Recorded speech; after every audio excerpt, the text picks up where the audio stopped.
தொட்டு தொடரும் ஒரு பட்டு பாரம்பரியம். ராஜ்மஹால் சில்க்ஸ், மதுரை. மாவட்டத்தில் 11 சென்டிமீட்டர் சராசரி மழையும், திருநெல்வேலி மாவட்டத்தில் 9 சென்டிமீட்டர் சராசரி மழையும் பதிவாயிடுச்சு. அதில் குறிப்பாக திருச்செந்தூர்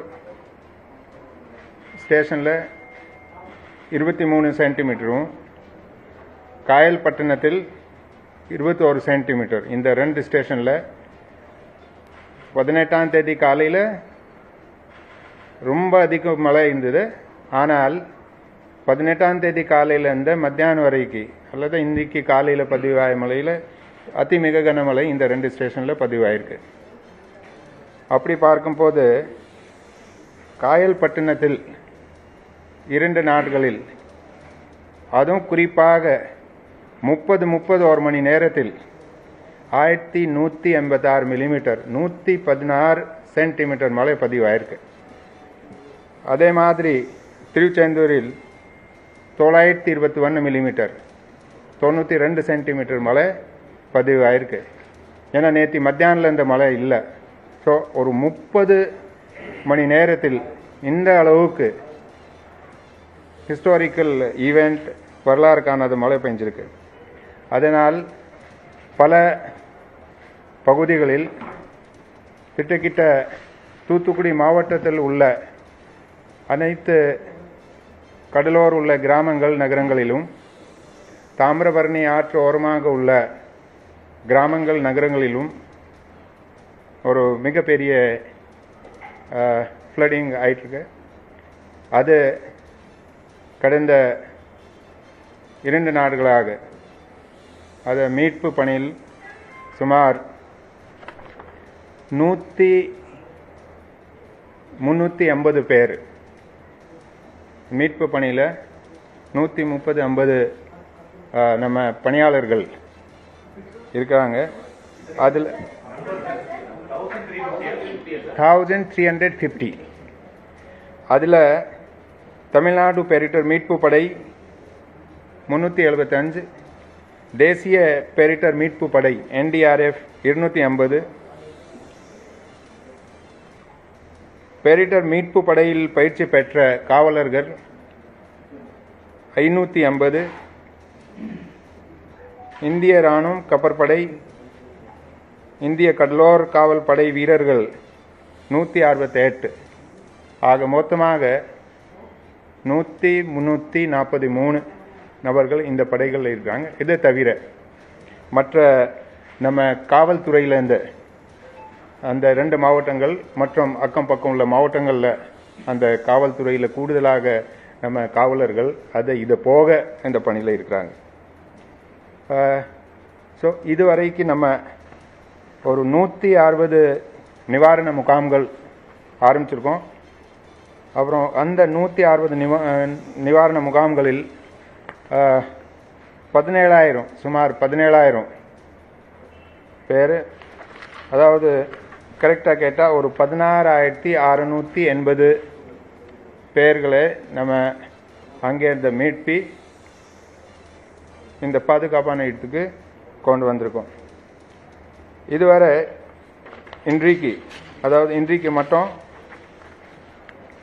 அந்த முகாம்கள் தவிர அந்த கிராமங்களில் நகரங்களில் ஒரு 34,000 ஃபுட் பேக்கெட்ஸ் சப்ளை பண்ணியிருக்கோம். இது மட்டும் இல்லாமல்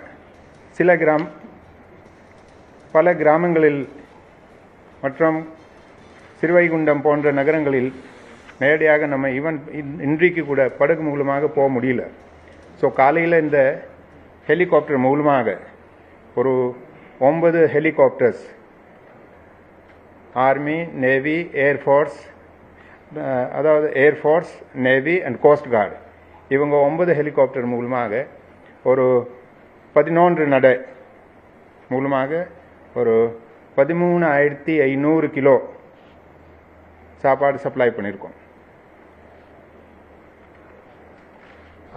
இது தவிர மற்ற சேவைகள் அதை விரைவில் சரி செய்யணும். எந்தெந்த பகுதியில் தண்ணி வடிஞ்சிச்சு அந்தந்த பகுதியில் அந்த சேவைகள் சரி செய்யணும். அதை ஒர்க்கும் ஒரு சைடில் போயிட்டுருக்கு. ஸோ இதில் முக்கியமான மில்க் சப்ளை பொறுத்தவரையில் இன்றைக்கு திருநெல்வேலி மாவட்டத்தில் 64,900 லிட்டர் பாலும், தூத்துக்குடி மாவட்டத்தில் 30,000 லிட்டர் மில்க் சப்ளை பண்ணியிருக்கோம். இன்னும் நம்ம ஒரு 20 நாட்களில் மில்க் சப்ளை திருநெல்வேலி மாவட்டத்தில் நார்மல் ஆகிடும். தூத்துக்குடி மாவட்டத்தில் பொறுத்தவரையில் இந்த அஃபெக்டட் பகுதி, கடலோர பகுதி மற்றும் தூத்துக்குடி மாநகரத்தில் கொஞ்சம் டைம் ஆகலாம். ஆனால் அங்கே மில்க் பவுடர் சப்ளை பண்ணுறதுக்கு ஏற்பாடு பண்ணியிருக்கோம். இதுவரை மற்ற மாவட்டங்களிலிருந்து ஒரு 46 லாரிகள், அதில் அத்தியாவசிய பொருள்கள், சாப்பாடு பொருள்கள், குடிநீர் பாட்டில்கள் போன்ற பொருள்கள் நம்ம சப்ளை பண்ணியிருக்கோம் தூத்துக்குடி, குறிப்பாக தூத்துக்குடி மாவட்டத்துக்கு. மின்சாரம் பொறுத்தவரையில் தென்காசி மாவட்டம் மற்றும் கன்னியாகுமரி மாவட்டத்தில் மின்சாரம் சப்ளை முழுதாக 100% நார்மலைஸ் ஆயிடுச்சு. ஆனால் இந்த 2 மாவட்டங்களில், அதாவது தூத்துக்குடி மற்றும் திருநெல்வேலி மாவட்டத்தில் இன்னும் பல பகுதியில் மின்சாரம் சப்ளை பண்ண வேண்டியே இருக்கு. திருநெல்வேலி மாவட்டத்தில் பொறுத்தவரையில் மொத்தமாக 1836 டிஸ்ட்ரிபியூஷன் டிரான்ஸ்ஃபார்மர்ஸ் உள்ளன. அதில் 215 டிரான்ஸ்ஃபார்மர் மூலமாக சப்ளை கொடுக்க வேண்டிய இருக்கு. ஸோ திருநெல்வேலி மாவட்ட பொறுத்தவரையில் 18% டிரான்ஸ்ஃபார்மர்ஸில் பவர் சப்ளை ரெஸ்டோர் ஆயிடுச்சு. ஸோ ஒரு 18% பவர் சப்ளை ரெஸ்டோர் ஆயிடுச்சு திருநெல்வேலி மாவட்ட பொறுத்தவரையில். அதாவது காலையில் இதுவரை 48 டிஸ்ட்ரிபியூஷன் டிரான்ஸ்ஃபார்மர் கூடுதலாக அங்கே சரி பண்ணியிருக்கோம் திருநெல்வேலி மாவட்டத்தில். ஸோ அங்கே 12% பகுதியில் மட்டும் பவர் சப்ளை இல்லாமல் இருக்கு திருநெல்வேலி மாவட்டத்தில். ஆனால் தூத்துக்குடி மாவட்டத்தில் அங்கே ஒரு கிட்ட 60% பகுதியில் பவர் சப்ளை, ஒரு 40% பகுதியில் பவர் சப்ளை ரெஸ்டோர் பண்ணிட்டோம். ஆனால் இப்போ கூட ஒரு 60% பகுதியில் பவர் சப்ளை ரெஸ்டோர் பண்ணாமல் இருக்கு. பவர் சப்ளை ரெஸ்டோர் பண்ணதில் ஒரு முக்கியமான, ஏன்னா அங்கே இப்போ கூட தண்ணி போயிட்டுருக்கு. தூத்துக்குடி மாநகரத்தில் கூட தண்ணி போயிட்டுருக்கு 2-3 அடி. ஆனால் பவர் சப்ளை இருக்கு. ஆனால் அதை ரெஸ்டோர் பண்ணால், டிடியை ஓன் பண்ணால் அந்த பகுதியில் எலக்ட்ரோக்யூஷனுக்கு வாய்ப்பு இருக்கு. அதனால் அதை பவர் சப்ளை கொடுக்காம இருக்கு. ஸோ அதை தண்ணி வடிய பவர் சப்ளை நார்மலைஸ் பண்ணப்படும். வேறு ஒன் அட் டைம் சொல்லுங்க.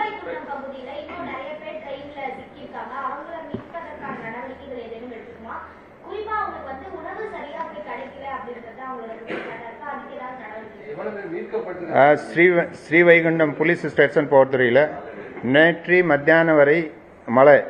நான் சொன்னேன் ஸ்ரீவைகுண்டம் பக்கத்தில் தான் திருச்செந்தூர் இருக்கு. திருச்செந்தூரில் இன்றைக்கு காலையில் எடுத்த ரீடிங்கில் மிக கனமழை பதிவு ஆயிருக்கு, 23 சென்டிமீட்டர் மழை. ஸோ நேற்று தினம் முயற்சி பண்ண பிறகு கூட அங்கே ஹெலிகாப்டர் போக முடியல. ஆனால் இன்றைக்கு காலையில் 5 மணி நேற்று நைட்டு நாங்கள் அனைவரும், DGP, home secretary, public secretary உள்ளிட்ட அனைவரும் கேட்ட சாயந்தரம் நேற்று ஈவினிங் அனைத்து அலுவலர்கள் கூட மாண்புமிகு முதலமைச்சர் மீட்டிங் கண்டக்ட் பண்ணாங்க. அந்த மீட்டிங்கில் அவங்க இன்ஸ்ட்ரக்ஷன்ஸ் படி நம்ம நைட்டில் ஏர்ஃபோர்ஸும் நேவியும் அவங்களோட பேசி அவங்க ஒத்துழைப்பு எங்களுக்கு கிடைச்சிருக்கு. ஸோ அது காலையில், இன்றைக்கு காலையில் 5:45 மணிக்கு ஃபர்ஸ்ட் ஹெலிகாப்டர் டேக் ஆஃப் ஆயிடுச்சு. அது மூலமாக அவங்களுக்கு காலையில் 10 மணிக்கு நம்ம சாப்பாடு சப்ளை பண்ணியிருக்கோம். ஒரு 2 முறை ஸ்ரீவைகுண்டம் ரயில்வே ஸ்டேஷனில் 2 முறை ஹெலிகாப்டர் மூலமாக இன்றைக்கு சாப்பாடு சப்ளை பண்ணியிருக்கோம். அப்போது அங்கே இருந்த மக்கள் அந்த ரயில்வே லைன் வழியாக நடந்து ஒரு 1-1.5 கிலோமீட்டர் தள்ளி வந்துட்டு அங்கேருந்த பஸ் மூலமாக மணியாச்சி வழியாக இப்போது அவங்க அங்கேருந்து வந்திருக்காங்க. ஏற்கனவே இதில் பாதி பேர் அங்கே பக்கத்தில் உள்ள ஸ்கூலில் அங்கே காவல்துறை மூலமாக அவங்களுக்கு அங்கே அழைத்து அங்கே இருந்தாங்க. அங்கே சாப்பாடும் பாதி பேருக்கு அரேஞ்ச் பண்ணிட்டாங்க. ஒரு நேட்டிவும் அங்கே அவங்க பாதி பேருக்கு அரேஞ்ச் பண்ணிட்டாங்க. மீதி பேருக்கு இன்றைக்கி அரேஞ்ச் பண்ணி அங்கே இருந்த இப்போ பஸ் மூலமாக எடுத்து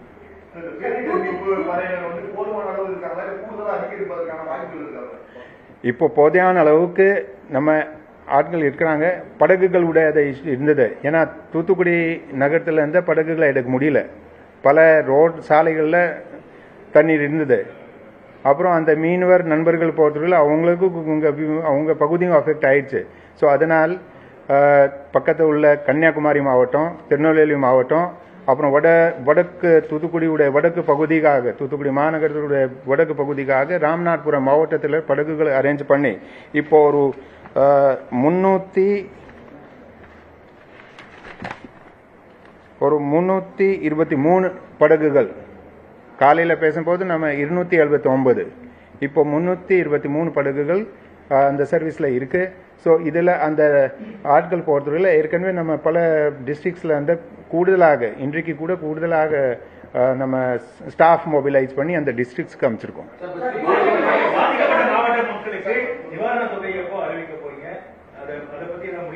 இப்போ போகிறதுல எங்கள் ஒரு இம்பார்ட்டண்ட் இப்போ எங்கள் டாஸ்க், ஒரு முக்கியமான பணி நாங்கள் செய்ய வேண்டியது அனைத்து கிராமங்களுக்கு ரீச் ஆகணும். எங்கெங்கே மக்கள் இப்போ கூட தண்ணீர் சுழிஞ்சு இருக்கிறாங்க அவங்களும் அங்கேருந்து மீட்டணும். ஸோ அதுதான் முக்கியமான வேலை. அந்த வேலை வடிஞ்ச பிறகு டேமேஜ் அசஸ்மெண்ட் பண்ணி அதை பற்றி மாண்புமிகு முதலமைச்சர் ஓட கலந்து ஆலோசித்து அதுக்கு நடவடிக்கை எடுக்கணும்.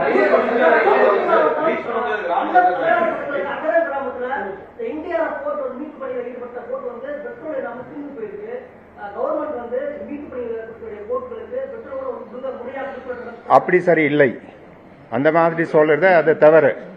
எந்த படகுகள் இருந்தாலும் சரி, அல்லது மற்ற நம்ம இப்போ நிறைய ஈவன் பிரைவேட் ஹாஸ்பிட்டல்ஸ், அப்புறம் அந்த கனெக்டிவிட்டிக்காக அந்த டவர்ஸ், இதுக்கு கூட நம்ம டீசல் சப்ளை பண்ணிட்டு இருக்கோம். ஸோ இந்த படகுகளுக்கு ஃபியூல் ஒன்றும் இஷ்யூ இல்லை. நம்ம எங்கே சில சமயத்தில் நம்ம அந்த வண்டி போக முடியலன்னா நம்ம போட் மூலமாக போய் சப்ளை பண்ணுறோம். ஸோ இதை தெரியல, நீங்கள் எங்கேருந்து உங்களுக்கு இந்த தகவல் வந்தது? அப்படி இல்லை.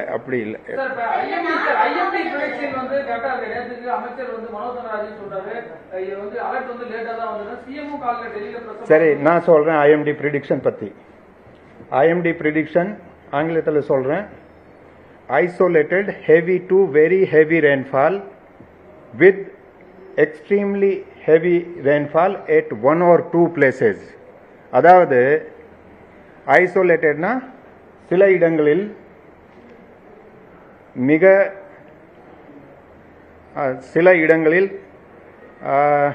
என்ன சொல்றது, கன முதல் மிக கனமழை பெய்யும்.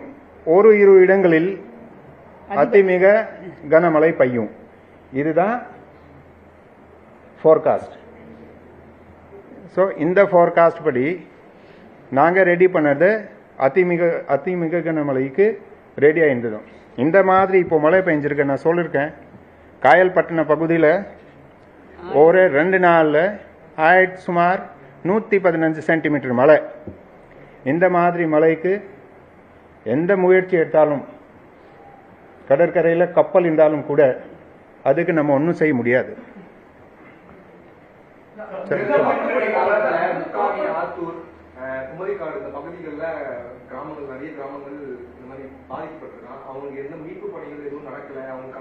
கன்னியாகுமரி மாவட்டம் போறதுல இந்த மாதிரி எங்கேயும் ஒன்றும் இஷ்யூ இல்லை. தூத்துக்குடி மாவட்டத்தில் இங்கே இன்றைக்கு காலையில் நேற்று நைட்டு எந்தெந்த கிராமங்களில் நம்ம ரீச் பண்ண முடியல அந்த பகுதியோட லிஸ்ட் எடுத்து அதோட ஒரு கோஆர்டினேட்ஸ் எடுத்து நம்ம ஏர்ஃபோர்ஸ் மூலமாக அரேஞ்ச் பண்ணியிருக்கோம். ஆனால் இன்றைக்கு என்ன ஆயிடுச்சுன்னா ஒரு 4-4:30 மணிக்கு மேலே அங்கே மறுபடி அந்த கொஞ்சம் ஒரு இந்த மேகமூட்டமாக இருந்தது. அதனால் ஹெலிகாப்டர் சேவை ஒரு 4 மணிக்கு மேலே அதை லிஃப்ட் எடுக்க முடியல. இல்லை, நம்ம அதிகாரிகள் ஒரு 18 IS ஆஃபீஸரும் அப்புறம் 9 மாண்புமிகு அமைச்சர்கள் இன்றைக்கு கூட மாண்புமிகு முதல்வர் அவங்கள ஒரு 9 மினிஸ்டர்ஸ் அங்கே டெபுட் பண்ணது அங்கே மொத்தமாக ஏற்கனவே 17ஆம் தேதிக்கு ஒரு 5 அமைச்சர்கள் அங்கே இருந்தாங்க.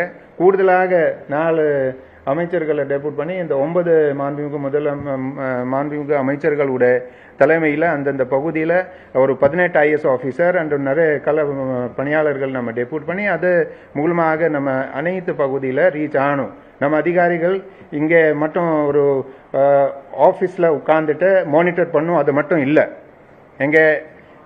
இங்கே இருந்து டெபுட் பண்ணுற அமைச்சர்கள் இருந்தாலும் சரி, IS ஆஃபீஸர்ஸ் இருந்தாலும் சரி, அவங்க கள்ளத்தில் மக்களோட எப்படியும் ரீச் ஆகணும் அந்த முயற்சியில் இருக்கிறாங்க. பல கிராமங்களுக்கு அவங்க ரீச் ஆகிருக்காங்க படகு மூலமாக. சில கிராமங்களுக்கு நம்ம படகு மூலமாக ரீச் பண்ண முடியலன்னா அவங்களுக்கு ஹெலிகாப்டர் மூலமாக நம்ம இப்போ கூட நம்ம நைட்டில் ஹெலிகாப்டர் வரலன்னா கூட நைட்டில் எப்படியும் அவங்க சாயந்தரம் உள்ள சாப்பாடு சப்ளை பண்ணணும் அது முயற்சியில் இருக்கிறாங்க.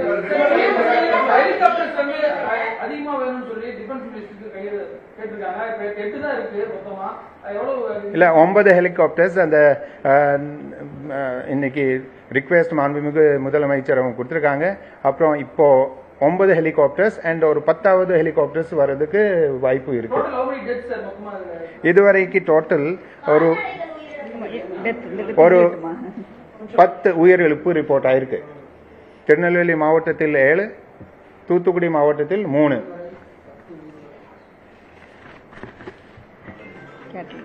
இதுல ரீசன் இதோட காரணம் பார்த்தா ஒரு நாள் அந்த பில்டிங் அதாவது இந்த சுவர் விழுந்து 4 பேர்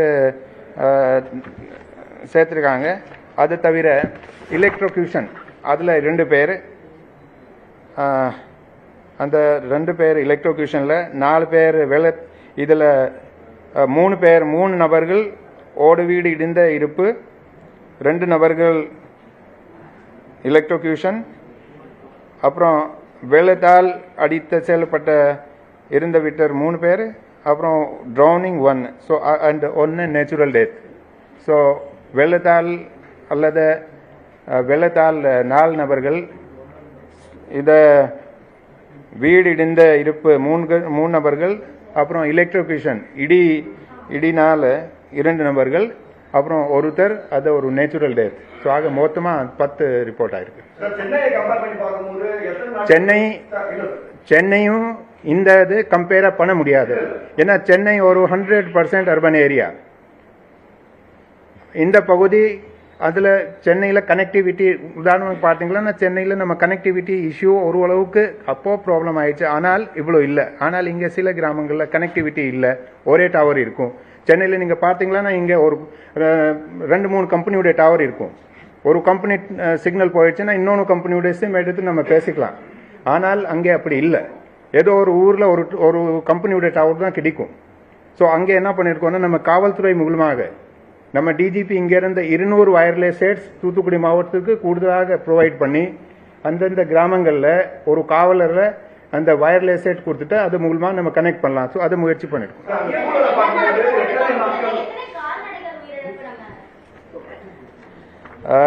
உயிரிழப்பு பொறுத்தவரையில் கால்நடை பொறுத்தவரையில் இதுவரை நம்ம ரிப்போர்ட் ஆயிருக்கு. தூத்துக்குடியுடைய ரிப்போர்ட் இனிமேல் வரணும்.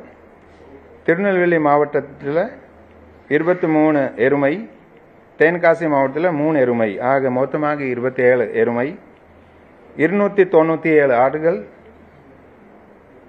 கன்று 110, கோழி 29,500 இது ரிப்போர்ட் ஆயிருக்கு. குடிசை பாதிப்பு பகுதி பாதிப்பு 304, முழுமை பாதிப்பு 206, அதே மாதிரி இந்த பக்கா வீடுகள் 6 பக்கா வீடுகள் இதுவரைக்கும் ரிப்போர்ட் ஆயிருக்கு. தூத்துக்குடி மாவட்டோட ஃபிகர் இப்போ இதில் டேமேஜ் அசஸ்மெண்ட் அவங்க இனிமேல் டேமேஜ் அசஸ்மெண்ட் பண்ணி நமக்கு ரிப்போர்ட் வர வேண்டியது.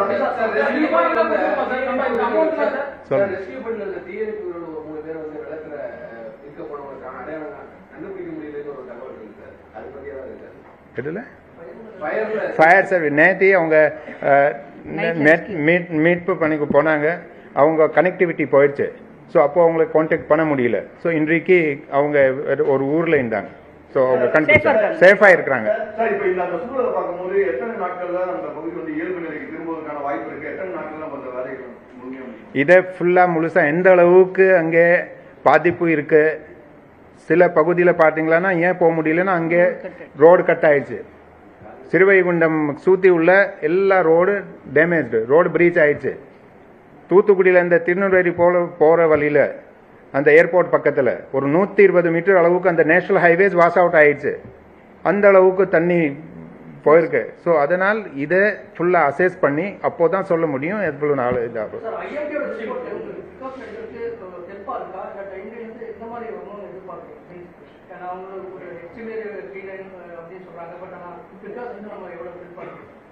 சரி, அந்த நம்ம ரெடி பண்ணலாம். நம்ம ரெடி, அதாவது ஒரு என்ன ப்ரிடிக்ஷன் இருந்தாலும் நம்ம அந்த ப்ரிடிக்ஷன் பார்த்துட்டு தெளிவாக 500 மில்லிமீட்டர் மழை பெய்யும் அல்லது அவ்வளோ மழை பெய்யும், இந்த மாதிரி ஒரு குறிப்பாக இண்டிகேஷன் இருந்தால் அது மாதிரி நம்ம தயாராகலாம். ஆனால் ஒரு எவ்வளோ மழை பெய்யும், அந்த உதாரணமாக எக்ஸ்ட்ரீம்லி ஹெவி ரெயின்ஃபால் 210 மில்லிமீட்டர் அதுக்கு அல்லது அதுக்கு மேலே இருந்தால் அதிமிக கனமழை. ஆனால் அதுக்கு அப்பர் லிமிட் இல்லாமல் ஒரு 1000 மில்லிமீட்டர் இருந்தால் அதுவும் அதிமிக கனமழை. ஸோ ஒரு அளவுக்கு தான் நம்ம ரெடி பண்ண முடியும். அப்புறம் தொடர்ந்து மழை பெஞ்சிட்டு இருந்தால் எந்த நகர் இருந்தாலும் சரி, நீங்கள் பார்த்துருக்கீங்க உலகத்தில் எந்த, உதாரணமாக அது அமெரிக்கா, அங்கே கூட அடிக்கடி பார்ப்பீங்க வெள்ளத்தில் இந்த மாதிரி இருந்தால் எப்படி நடக்குது. இந்த மாதிரி மழை இருந்தால் நான் சொல்றேன், இதை உலகத்தில் எந்த நகரும் இந்த அளவுக்கு தாங்க முடியாது. மாண்புமிகு முதலமைச்சர் தொடர்ந்து இது சம்பந்தமாக ரிவ்யூ பண்ணி 24 மணி நேரம் அனைத்து அலுவலர்களும் பணியில் இருக்கிறாங்க. அதே மாதிரி மாண்புமிகு முதலமைச்சர் அவர்கள் ரெகுலராக கான்டாக்ட் பண்ணி இதை விரைவில் இழைப்பு நிலை கொண்டு வரணும். ஆனால் அதுக்கு முன்னாடி ஃபர்ஸ்ட் அனைத்து மக்களுக்கு அரசாங்கோட ரிலீஃப் போய் சேரணும். அதுதான் எங்கள் நோக்கம். அதில் தான் நாங்கள் முயற்சி பண்ணிட்டு இருக்கோம். அது அப்புறம் சொல்லுவோம்.